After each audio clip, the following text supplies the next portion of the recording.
as they begin the next stage of their own good work. Nadja, would you please come forward?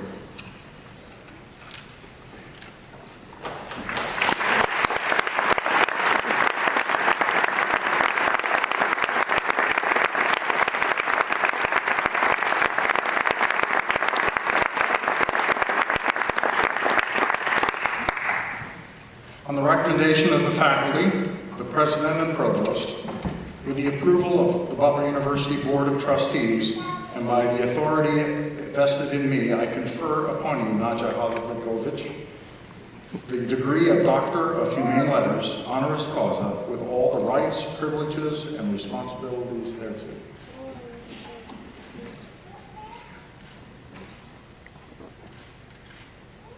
I invite the audience to join me in expressing our congratulations and best wishes.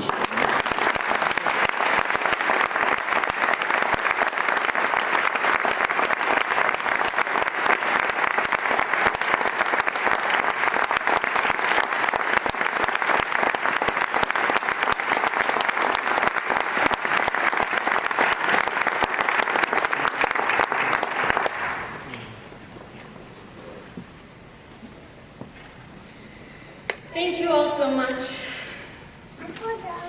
Thank you, Dr. Spaniel, for that beautiful introduction. I'm so moved. Thank you, President Danko. Thank you, Dr. Morris, Chairman Fenneman, and the Board of Trustees. This is such an enormous honor.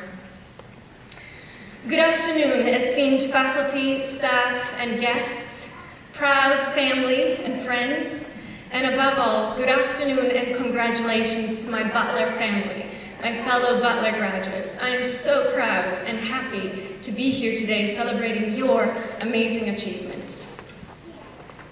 Now, being here at Clues Hall, I must take a moment to acknowledge how beautifully surreal this moment is for me.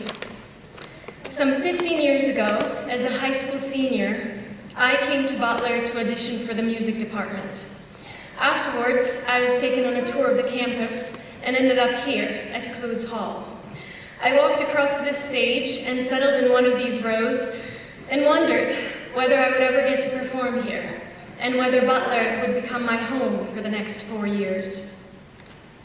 I was 18 years old, still with a heavy Bosnian accent. I had only been speaking English for 2 years. And although I was full of hope, I was also deeply uncertain about my future. Fortunately, I did attend Butler, and I did perform on this very stage for many joyous occasions with the Butler Choir. I even worked here as an usher, earning some spending money. So you see, to find myself on this stage again and in this awesome capacity is, I have no words except to say, beautifully surreal. I stand before you today as a 34-year-old, but sometimes I feel like I've lived a century. A childhood spent living under siege, under the constant threat of bombshells and bullets, in this relentless grip of fear and uncertainty has left an indelible mark on my mind and on my heart. I believe this mark is even deeper due to the fact that I was only a child when the war erupted in my native Bosnia-Herzegovina.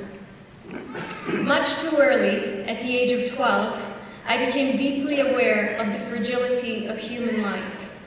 And that painful, premature knowledge has been one of the most important lessons in my life, as well as a terrible burden, and sometimes a debilitating emotional trauma. I was 13 years old when one sunny, crisp October morning in 1992, I begged my mom to let me go outside. I couldn't remember the last time I was allowed outside in the fresh air. It felt like weeks. Most days, the bombings of our capital, Sarajevo, were so ruthless and intense that we had to seek refuge in dark and moldy basements, or at the very least, hide inside our apartments. On the rare occasion when dawn broke into a quiet day, it was only a matter of time until deadly crackles of snipers and deafening explosions would shatter the peace and instantly color the day with the blood of innocent civilians. So although I was pale and teary-eyed as I begged, my mom firmly resisted. But I was relentless, and I kept asking her again and again, well into the afternoon of that October day. Finally, I wore her down, and I still remember her yelling out, "Just for a few moments, all right," as I laced up my shoes and ran down the stairs. Outside, I stayed close to our apartment building, finally enjoying some warm sun and fresh air, when suddenly a powerful blast ripped through the air. The immense impact of the explosion thudded against my face and chest, and I felt as though it tore through my insides, obliterating every nerve and every cell. All I could do was wait to be shattered into a million pieces. A bombshell exploded a few feet away from me, and a rain of shrapnel pelted my legs. I was incredibly fortunate to survive that day. I still have 7 tiny pieces of shrapnel in both of my legs. But you see, my physical wounds have healed, and my scars are now nearly invisible, translucent. But the deeper wounds, those that can never fully heal, are on a mental and emotional level. I came out of that day forever changed.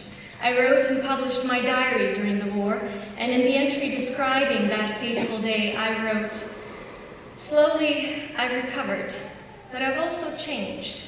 I'm more frightened and worried, and a lot older." I wrote that sentence when I was 13, and 2 decades later, I feel the same way. Months after I was wounded, when I was finally able to walk again, the first winter of the war was descending upon my city. Sarajevo was once an Olympic city. In 1984, we hosted very beautiful, very memorable Olympic Games. Yet now we were a city entirely besieged by tanks and weapons, a relentless noose of tanks depriving us of peace, freedom, dignity, and basic human needs like electricity, food, and water. Still, like a true Sarajevan, I looked forward to all the winter fun and games. Being wounded had definitely chipped away a large piece of my childhood, but somehow I had still preserved a tiny sliver of my innocence. So as the first snow blanketed the streets of my beloved city, I hoped that that would be the war's end. I hoped that the carnage would end because the snow would act as a soft, pillowy blanket absorbing the mortars and the bombshells. I honestly believed that every bomb would be rendered benign and completely useless. The first time I saw hot human blood scorch deep scarlet grooves in the fast melting snow, every childhood illusion, every tiny shard of innocence was shattered. And precisely because of this deep awareness of the fragility of our lives, my constant worry and hypervigilance, the way I've come to view life as a tiny pearl in the palm of my hand, I've often asked myself a question that poet Mary Oliver puts in such a beautiful, haunting way. What is it you plan to do with your one wild and precious life? For me, my life has been trying to live happily despite the wounds and painful memories, and despite the very intimate knowledge of human darkness. It has been about cultivating my belief and passion for peace and tolerance, and working for the very ideals that were shattered right in front of my face. In 1995, I was invited to come to America, live with a host family, learn English, and continue my education. However, in 1995, the war was still raging, and Sarajevo was still gasping for its every breath. But my persistent parents managed to smuggle me out of the city through the only route connecting Sarajevo with the rest of Europe, an underground tunnel. The tunnel was dug out during the second year of the war out of sheer necessity for supplies such as food, medicine, and oil. The government controlled the tunnel, as it was the only artery feeding the city, and it was also the only way out for those who were so severely wounded that they needed immediate medical assistance outside of our ravaged capital. Although the permits to get through the tunnel were terribly hard to come by, after numerous attempts, my parents managed to procure 2 of them. So the plan was that my mom would come with me through the tunnel and other dangerous parts of Bosnia and take me to Croatia, from where I was to fly to America.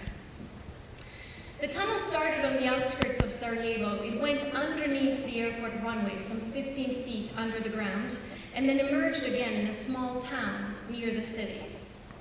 As Mom and I stepped into the tunnel, I looked ahead of me and immediately thought that it resembled a long, narrow tomb with its dead still walking and carrying heavy bags. The tunnel was about 5 feet tall, sometimes dipping even lower, which meant that I, at 5'7", had to drop my shoulders, hunch my back, and lower my head. Mud and underground water came to our ankles, and above our heads loomed heavy support beams and large oil pipes. The air was scarce, thick with the nauseating smell of oil, stale water, and sweat. This was the longest walk of my life. At some point, the wounds on my legs started hurting. My back started burning from being bent for so long and carrying all these bags. I couldn't breathe. I felt I was going to faint.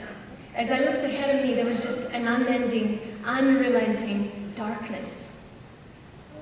And then there was a moment when this last drop overfilled the cup of my patience and my faith in this world. I felt too tired, too humiliated, and I decided to give up. I turned around with sticky tears on my face, and I looked at my mom. She was smaller than I was, and she was carrying even more bags. And before I could say anything, she looked at me and said, "Remember, Nadja, remember your dreams and keep walking." I turned around, I took one deep, nauseating breath, and sped up. And I made it through that darkness because of my mom. She and I survived many perils on our way to Croatia, but we made it in the end, and we said goodbye. She went all the way back to Sarajevo, and I came to America. I didn't speak much English. In fact, I mainly knew lines from Tom Cruise movies. They're not very useful. I'm sorry, but I also thought every man in America looked like Tom Cruise. That was a bit of a surprise. But honestly, I was greeted with so much kindness and love and generosity by my host family, my fellow high school students and teachers, and a couple of years later, by my Butler family. And they healed me. So many people in your country healed me. And in those years that I lived in America, I was so nurtured and supported that I have renewed my passion and belief in peace and tolerance. I became an author and speaker passionate to advocate for those who are most innocent, children, but who are also often voiceless. I found purpose in trying to educate others about my country, about the war in Bosnia, promoting peace and tolerance, and in the process, finding some personal healing and some grace. In my 34 years, I've learned many lessons in a very harsh way. Through my experiences, I've learned that life is powerful. It ruthlessly hammers and chisels our fates, and each one of us has an allotment of tunnels and challenges. But you see, for as much darkness as I have witnessed, I have also felt myself awash in the warmest light of the human spirit and of human kindness. The citizens of my besieged city of Sarajevo, people of all religious and ethnic backgrounds, they struggled through a common tragedy, and they came together stronger as one human family, sharing a loaf of bread.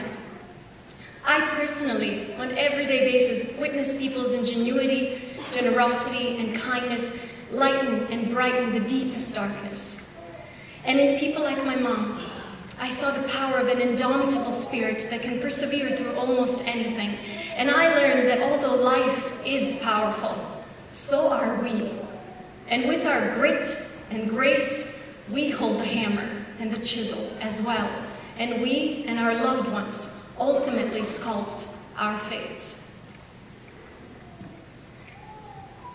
I lost my mom early this year. She slipped away quickly and suddenly, and left my family reeling from grief and sadness. But I've also spent many days and sleepless nights thinking about her legacy and all the things that she and my dad have taught me through their love and sacrifice. This has also made me take stock of my own life as well, making me think on what it means to live life well. In my opinion, there are many things that make for a full life. Successes and achievements have their important place, but for me, at the very core, at the very heart of human existence, are three things. To live life well is to find one's voice and one's purpose. It is also to love passionately and be loved by as many family and friends.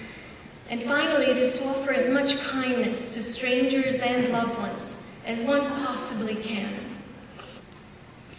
As I learn and grow, I'm finding that for most of us, life isn't defined by some heroic acts or epic achievements, but by small, everyday gestures of love and kindness. And so our purpose isn't just about achieving our own goals and climbing the ladders of success, but it's also about lessening the burden and furthering the joy of our fellow travelers.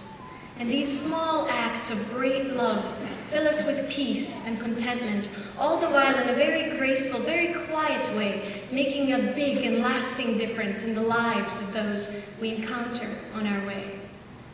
So you see, in my opinion, peace and tolerance are being built by each and every one of us, every single day. So, tell me, what is it you plan to do with your one wild and precious life? I know you've been asked this question, or a variation of it, by many, especially as you graduate. And quite naturally, you might find it daunting, annoying even. But may I suggest, as someone who has heard death's carnivorous groans at the age of 12, that the mere fact that we have the breath to ask this question of others and of ourselves should flood our hearts with gratitude before anything else. As someone who has survived shackles of indignity and intolerance, I think we also ought to be immensely grateful for the freedom of choice to answer such a question in whichever way we choose. I have no doubt that you will reflect upon your life and ask this question often as you age. I have no doubt that you will find your own authentic, unique ways to answer it. Remember, life is powerful, but so are you. And if through it you can muster some grit, some kindness, and some grace, I think you will live life well. And finally, if I may ask you for a small kindness, one that will mean so much to me. You see, just like you have your loved ones with you today, I have some wonderful family and friends, my amazing host parents, my amazing husband Chris, but also my father, who flew all the way from Bosnia for this occasion, and who doesn't speak English. So if I may, I would just like to say something to my dad, thank him really, and tell him that he and my mom taught me so many valuable lessons. Tata, volim te hvaliti što si došao i znaj da si mi ti, a i mama uvijek bili uzor plemenitog čovjeka. Hvala ti. Thank you all so much. Congratulations again, and remember your dreams and keep walking.